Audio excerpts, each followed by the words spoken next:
Univers. Univers, c'est né ici dans ce local. C'est l'inspiration, c'est la source de Univers.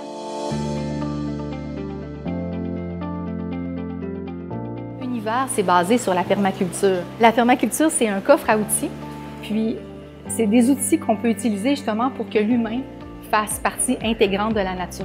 Il y a 3 piliers importants. Il y a le pilier de soins à l'humain, le pilier de soins à la nature et le pilier aussi de partager équitablement. Chacun des piliers de la permaculture, qu'est-ce que nous, on fait à notre école pour développer ce pilier? Comme si on parle du pilier de soins à la nature, bien, à l'école, justement, on a commencé par les cours en horticulture. Par la suite, on a eu les potagers. On a aussi des systèmes en aquaponie, des systèmes en hydroponie. On a implanté dans les cafétérias des systèmes de tri. Alors, les élèves, quand ils ont terminé de dîner, ils vont porter leur matière résiduelle aux bons endroits. Les élèves prennent les restes de légumes qu'ils ont, puis on nourrit justement des petits vers qui, par la suite, eux, transforment la nourriture en compost qu'on utilise dans nos potagers. La zoothérapie pour la permaculture soins à l'humain, ça apporte tellement de bien à l'enfant. Étant sous le chapeau de la permaculture soins à l'humain, on a des animaux, on a le mini-zoo, on a la fermette. Puis aussi, on a fait un projet de sciences à l'extérieur pour que les enfants, justement, ne soient pas tout le temps enfermés dans la classe.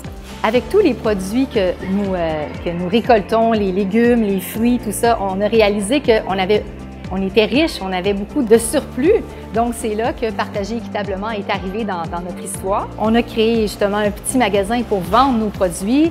On donne aussi, avec l'équipe WeTeam, nos produits qu'on a en surplus, on peut les donner à des personnes qui en ont besoin à la communauté. Puis aussi, on travaille pour un moment donné, parce que moi, mon rêve, c'est que mon école devienne autosuffisance au niveau alimentaire, c'est-à-dire qu'on puisse avoir assez de légumes pour nous-mêmes cuisiner nos légumes.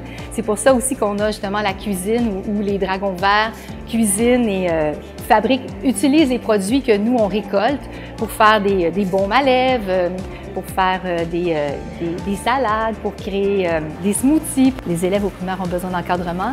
On est vraiment chanceux ici parce qu'on a des adultes qui participent, qui donnent de leur temps. L'influence qu'a la permaculture sur notre école, c'est une influence qui va permettre aux enfants, justement, comme je disais, de faire partie intégrante de la nature, de prendre soin de la terre parce que c'est elle qui nous nourrit.